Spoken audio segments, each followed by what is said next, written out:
Good morning, good afternoon, good evening, and good night. Welcome to the Fly With Us podcast. This podcast is bringing the art of conversation, self-love, self-care, mental health care and protection, life lessons, love lessons, and everything in between. Today, we're going to talk about supporting our future. I'm Lady Bounce. And I'm A Slate. All right. So there's a famous Whitney Houston song, and she says, I believe the children are the future. Teach them well and let them lead the way. Yeah, definitely. I love that song. I think we might have sung that in one of our graduations, sixth grade. Sixth grade that is the joint for the sixth grade graduation. Glasses out, they falling. Okay. Yeah, for sixth grade graduation, that is the joint. Yeah, that's the okay. Yeah, not the joint, but that's cool. So what's going on? What's going on, Lady Bounce? I am on cloud 250. Okay. Because my kids graduated yesterday. Uh-huh.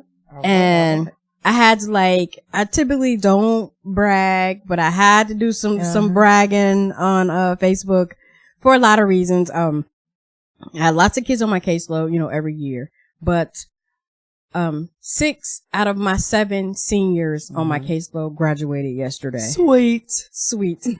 Out of those 6, one got a full ride to Sinclair. Oh, one got half off tuition at Sinclair. Oh, one of them did a big grandstand yesterday and signed with the University of Miami, Middletown. Yes, I seen that.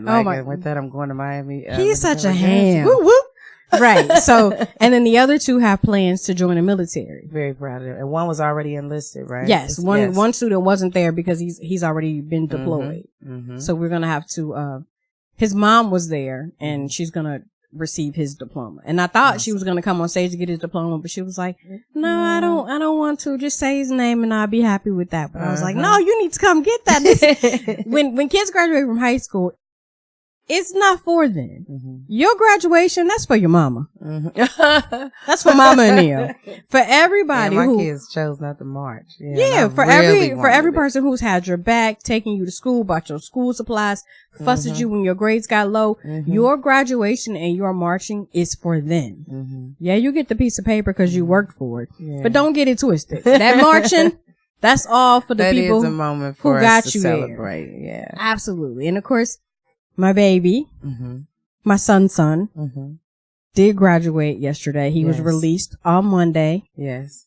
I talked to him every day during the week. I made him come to school to come see me and sit with me to make sure that he made it to Saturday. You have to share a little bit of that story. You have to share for our listeners and for other supporters of these children in the community. Okay. So if you missed our episode a few months ago, I had a student who was not on my case, so he's just a student at our school. He used to come in my room every day and hang out, grab his work, sit in my room because it was quiet. He's like, can I just come in here and work? I'm like, cool. So we started talking, built this awesome relationship.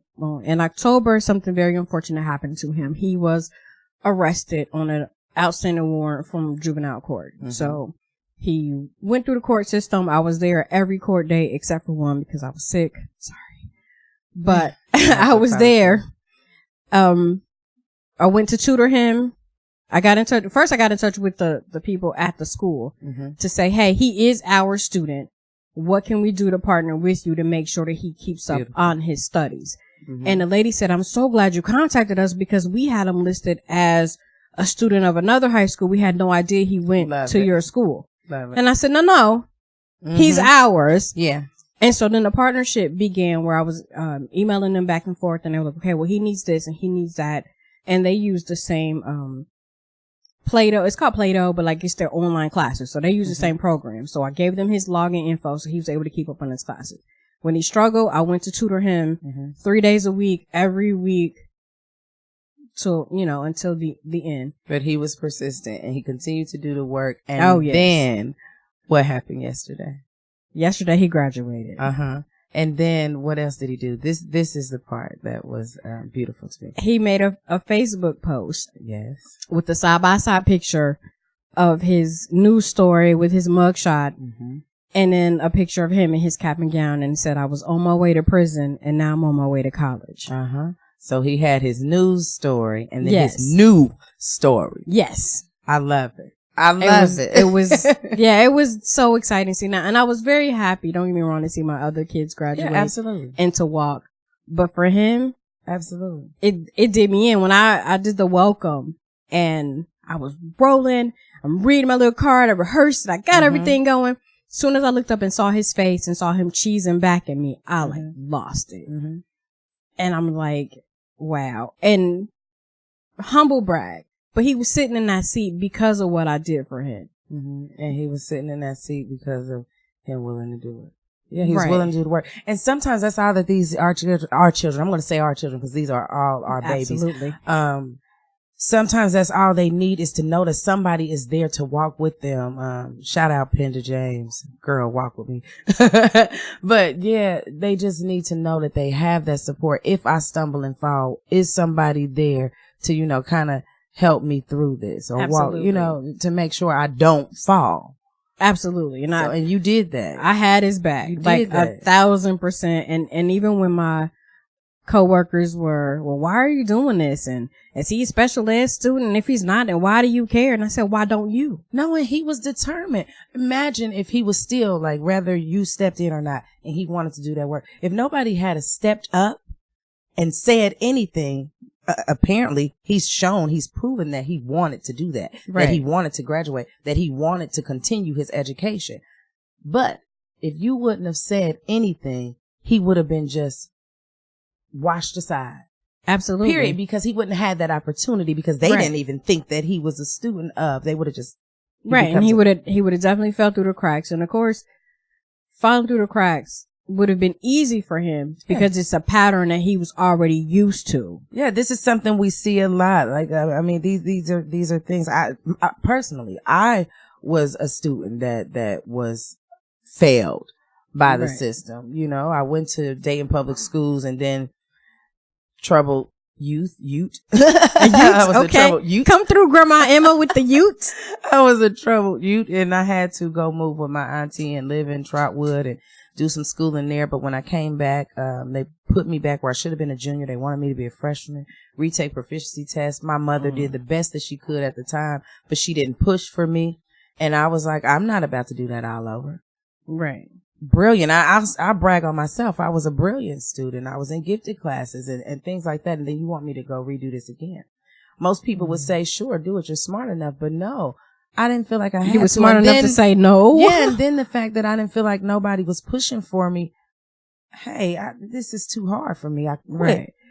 But I went on, and because my mother did say, well, at least take the GED. And then there was a Miss Lewis over at Longfellow, who is still an educator now, who pushed for me to take the GED, and I got my GED in 2 days. But it took the support of others, family members and members of the community and educators to encourage me. Now, enough about me, Let's talk more about our future, okay? Our future. Because, we have our moments to shine, but I attended your graduation. I was so glad. I'm like, yay! At Dayton Business Technology, the Dayton Business Technology High School graduation, which was at the Convention Center. And Carolyn Seymour, you are always beautiful. I love seeing you usher us through, that you do so often. And we had Grandmaster Steve Allen as the keynote speaker, who just nailed it with never would have made it. Sometimes a lot of us wouldn't have made it if we didn't have anybody to support us through. But I also attended another graduation. And there was Asia Haze, who was over on Cincinnati and Bolander Street. It's called the Unity Banquet Center now. Yep. And she is a part of a program where members of the community, educators, leaders, teachers, nurturers, are mentoring young people grades 4 through 8, and they are called the Future Stars of Dayton. And they had the Future Stars Forever graduation. And I was asked to come down and speak to the kids with everything that was going on. The lit exchange, the graduation. There was so much going on. I got to drop off a book, but I got to go down there and allow these kids to speak to me and through me. So I was able to put the microphone down, which is one of the things I love to do, and go up to them without having a poem in hand, because that's what was asked of me. Right. And that's where I'm at now with the podcast and everything is, where am I best serving my purpose? How am I utilizing my gifts most efficiently? And like I was talking to you earlier, like I don't think I should continue podcasting. Like I don't feel like I'm using my gifts fully. I'm going to trust the process and yeah, because I totally disagree with that. But be patient. But hey, we'll see what happens with that. But my thing, my first love has always been poetry. Yes, always been poetry and people, but not. I love everybody, okay? But young people. Young people. I have a very special place in my heart, and I've always wanted to be able to work with and mentor young people. So there, I were talking to the kids, and one of the pieces I brought up was a declaration that I use with the students that I work with in Dayton Leadership Academy. With the Right Life Village. With the Right Life Village. Lifelines and legacies. Yes, and we all are part of the Right Life Village. Which is working responsibly and triumph efficiently through love, inspiration, faith, and empowerment. So I put the mic down. I asked the kids, repeat after me. So I'm up there doing my little jingle thing, right? And they ready. They ready to vibe. They like, hey, they ready. Cause we said I am enough. We're doing that. I am enough. I am more than what you think of me. Ask me how. So we're going through that. And I was like, no, I don't want you to sing it. I want you to say it. I want you to believe it. And I want you to believe it. So they said it. I am enough. I am more than what you think of me. Ask me how I know, because my thoughts help me see. I am the only extraordinary me. I am a legend, creating a legacy, and I believe in my destiny. And they let that be shown with their words, with their actions, with the way they were dressed in their suits and ties. They had all these Black Panther balloons and Wakanda forever. And it was just beautiful seeing that this is our future. Yes. And at Dayton Tech graduation, business tech graduation, this is our future. Yes. If that is our future, man, I'm here to tell you, I am so looking forward. I'm so here for it. I'm here for it. So that was beautiful. And shout out to Myora and Bean, who had the lit exchange going on. I went to the wrong church, but they were at the McKinley church, and they're also doing something this weekend. They were at the McKinley exchange donating and swapping children's books. So I thought that's beautiful too, because we all know, looking at your t-shirt, education is freedom. We know that, shout out Central State, we know that readers are leaders and leaders are readers. You got to take that, each one, teach one to another level. So that's that. Now, what else has been happening this weekend? Let me see. I'll be teaching in a jumpstart program at Meadowdale High School for 3 weeks. And it's their students that are entering high school. So they just finished 8th grade. So we're kind of giving them like a little bit of a crash course, if you will. I call it, fronting, if you will. It's called front loading in the world of education. So we are letting them know what to expect once they get into high school. Because sometimes, well, not even sometimes, preparing them all of the time, kids are finished with 8th grade and teachers go, next year you're going to high school. And that's that. But there's got to be something that happens in between. Yeah. So when they get to high school, it's not so overwhelming. It's not so, oh my God, nobody told me. So that's what we're going to be doing. I'm going to be teaching language arts. So I'm going to teach them the basics of writing a research paper. And we're going to write a children's book. Woohoo! Yes. So now I have to decide if I want each student to write their own book, or if we should collab on one big book. I don't know. That's going to be your call, and I think you'll get more of that while you're working with the students. You'll see which way to go. I know the way in the Right Life Village we've done it. I have the one, Eagles Awaken Aware, which is an anthology. It's a collection of poems by each of the students. That one, which I'm working now to raise funds to get each student their own personal copy and pushing for it to be in the library.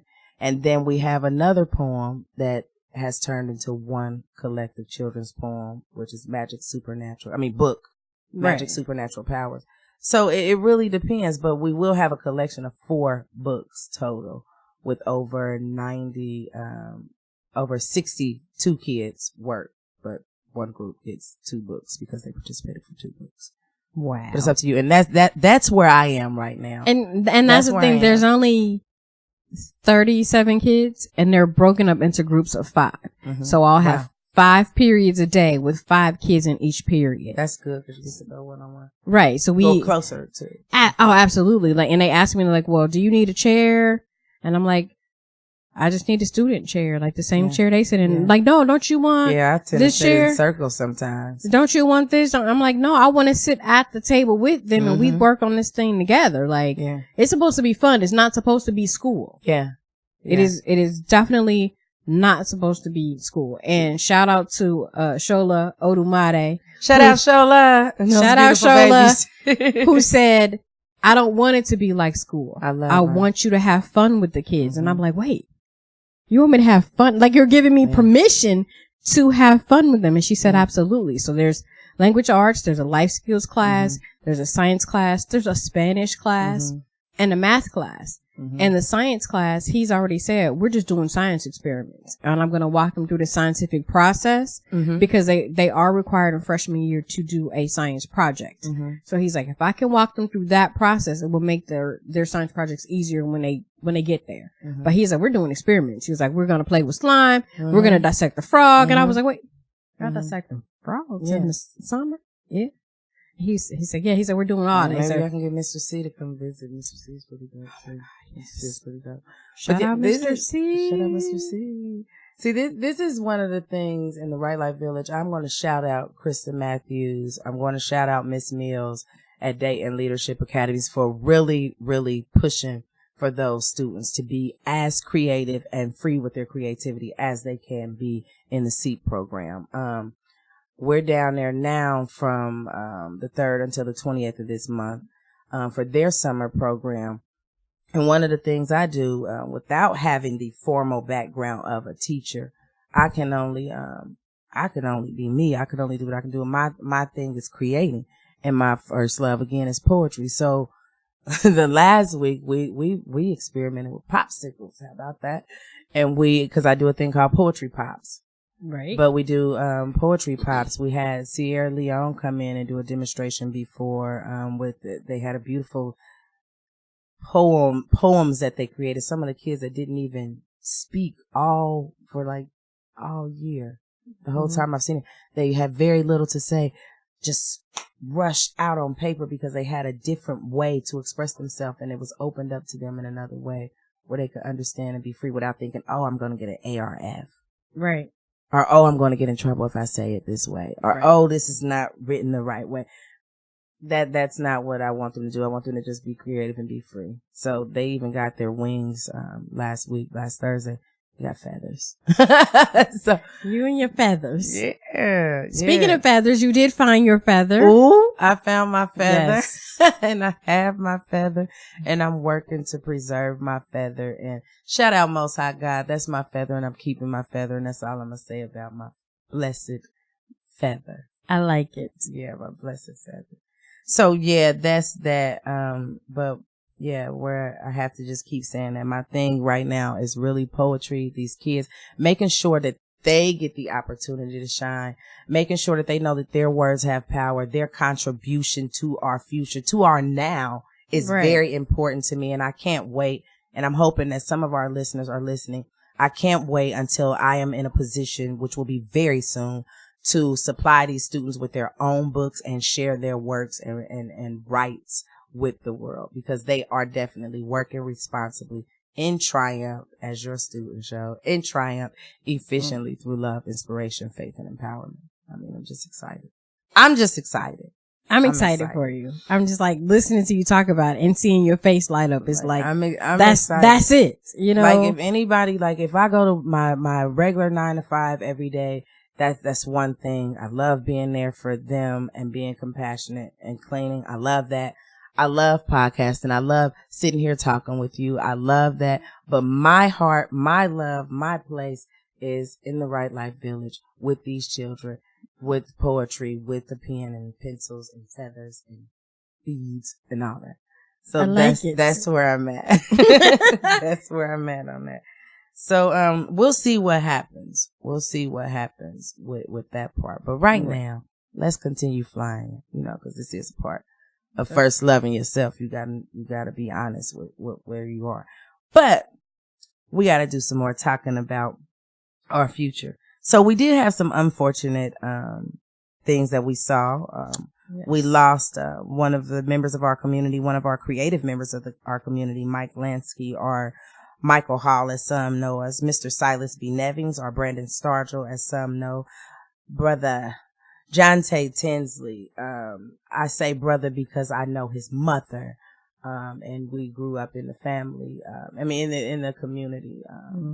So they grew up in the same neighborhood as I did, in Western Manor, and again, in Edgewood Courts. So I'm sending light and love to Chandra and to the families of these I'll say children because they still are children. That's somebody's baby. Absolutely. And then I'm sending a lot of love up to Jalen,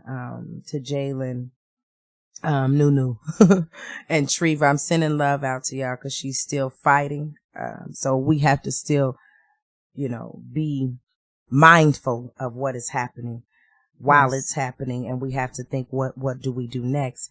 Mr. Neil Brewer, thank you for transporting our members in the community on that RTA. He was transporting some members in the community, and he transcended to higher heights of legendary service. So thank you, Mr. Neil Brewer. And on that same subject, we will be celebrating the life of Mayani Neighbors here soon. We need volunteers. Her mother needs volunteers, vendors, creative ideas, funds, love, light, and support. Yes. Support. We need more community support. I'm loving what everybody is doing for the tornado victims. Donations. But baby, listen, we got to get to that next step, as Iyanla Van Zandt said. The next step, I think it was West Dayton. No. What's going on, Dayton? Said phase 2 of triage is over. We need money and we need volunteers now. People need money for deductibles. They need money for housing in the meantime. Yes, security deposits and rent or hotel stay for those that didn't have insurance. And we need hands-on souls and spirits, able bodies and minds out there working to organize some of these donations, to clean up some of this mess, to build and restore. And if nothing else, to pat somebody on the back and say, you are doing a good job with what you have. We have to support. So, the service for Michael Howell will be at Bold Believers on June 12th on Wednesday. And that is what's happening. Remember, we've done our work and our service and still are, but we cannot forget about the most, I'll say it boldly, the most important members of our community, and that is these children. Yes. They are watching us. They are listening to us. They are learning from us. And if we look closely and listen closely, however you take it, they're leading us if we allow them the room to grow. So, let's just, think on that for a minute and, continue to celebrate. I think that leads right into our self-care assignment. Wait, before we get there, okay. I got to remember, because we still loving ourselves. Okay. I have to remember while we celebrating lives, our only lives, our only lives. Our only lives. I had to remember we are celebrating my Sis Stars 14 days of 13, Nikki. yes, 13. 13 days of Nikki, our darling Nikki. So she don't want to say it, but I'm going to say it we'll say it this way. She has 2 beautiful books that I think we all could benefit from reading. So share a little bit about that. The first one is called The Black Girl's Guide to Self-Care. It's a 30-day self-care workbook. And so each day it has something where I'm supposed to do and then write and reflect So I'm really going to have to like get involved and stay on my schedule. I'm going to do that though. I've been getting really better about that, carving out the time that's just for me. I love it. I do that. And so then this book is called Daily Intention for Brown Girls. And it's kind of like the same thing. So every day it's an intention, something I affirm. Today I'm going to be this. I'm going to appreciate that. I'm going to let go of this or let go of that. And I'm going to attract the things that I want. And yes. So it's something to write every day, which is really important because for me, I am a talker and overthinker by nature. So being able to get these thoughts out of me and put them somewhere else is amazing because then it frees up space in my mind to think about something else. See, and I got to write it down. I have to talk it out. Then I got to do, and that's where I'm at. I got to do some action. And I have to mention this book because you have great books here at the Fly With Us station, so podcast station. So we're going to shout out, even Louise Hay, You Can Heal Your Life. I haven't read this book, but I'm peeking through it and I'm going to ask my sister one day when I know I got time, can I borrow this book? Absolutely. So, I mean, but celebrating these 2 books that she's gotten already on her 13 Days of Nikki, which mean her birthday coming, y'all, her birthday coming. Right. And shout out to Picket Fence for always, celebrating, and supporting our sister, our Lady Bounce, or, however you affectionately know her as. For me right now, she's Darling Nikki. So, for Lady Bounce. And we gonna move on over because this is one of our big sisters in the community. And we're going to talk about our self-care assignment right now. Our self-care assignment for this week will be becoming a big brother or sister. Now, y'all watch me as I multitask or listen to me as I multitask because I'm getting good at this. Are you ready to make a difference in a child's life? You can be that needed support, that so many children are searching for. It's as simple as inquiring online and filling out an application. The organization will meet with you for an in-person interview to get an idea of what type of child you would like to mentor and to help make the right match. They do background checks to ensure that the child is safe, and you can spend quality time with the child doing homework, enjoying sports events, or just inspire and motivate them to do better.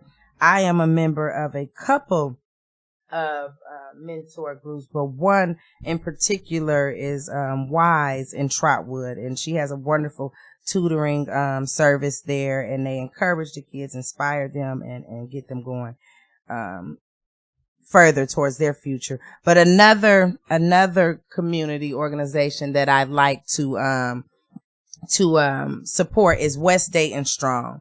And West Dayton Strong is looking for volunteers right now at the DeSoto Bass and Boys and Girls Club from 9 to 12:30 on Mondays through Thursdays. So if you have any time that you can commit to one or more of those days, you can reach out to Amaha Selassie on Facebook, or you can hit us up on the Fly With Us podcast and we'll give you more information about that. And that's from June 3rd to August 1st. And it's West Dayton Strong. They're looking for volunteers to support our children.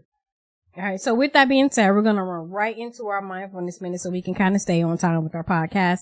This is going to be about supporting children's mental health, tips for parents and educators. This whole thing is kind of long, so I'm going to post the rest on our Facebook page when this episode airs. But the 2 top things that you can do that I want you to do right now when it comes to supporting our children and their mental health. 1, create a sense of belonging. Feeling connected and welcomed is essential to children's positive adjustment, self-identification, and sense of trust in others and themselves. Building strong and positive relationships among students, school staff, and parents is important to promoting their mental wellness. Promote resiliency, which is a big thing we've seen in the wake of the tornadoes. Adversity is a natural part of life, and being resilient is important to overcoming challenges and good mental health. Connectedness and competency, helping others and successfully facing difficult situations can foster resilience in our youth. Word. And last but not least, we have to have our brain science. So, did you know that there's actual brain science that is connected to mentoring children? Oh. What? Positive mentors help tap into the neuroscience of success in children. When children see you doing well in life, they are able to observe you, watch you, learn from you. Yes. You don't have to be perfect. You can make mistakes. In fact, making mistakes is good because it shows our youth that you can overcome your mistakes with proper thinking and planning, and also gives them tips and ideas for when they face adversity in their own lives, how to get around it and to be a victor and not a victim of their circumstances. I love it. I love it too. I believe it. I've witnessed it. I believe it too. I believe that I'm exactly where I'm supposed to be, doing exactly what I'm supposed to be doing. And if I was doing something else, it wouldn't be as much fun and it wouldn't turn out as good. Well, I'm going to say on that note, I love you. I love you. I love you. I love podcasting, but I'm going to be doing a lot more in the Right Life Village in the weeks and days coming. And I'll be there to support. So with that being said, thank you for flying with us.